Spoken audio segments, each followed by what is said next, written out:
तेरे शारद करण तवाफ आया,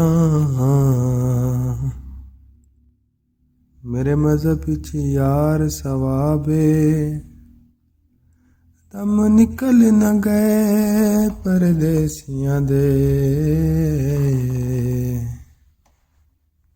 इत्थे इंज माहौल खराबे।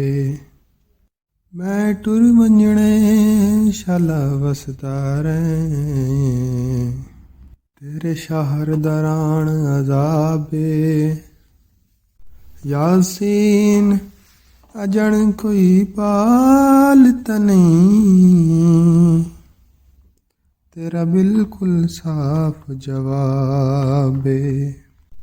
सावी सरमाया जिथा मैनू झिड़क मिली, ओ सामण घर माया।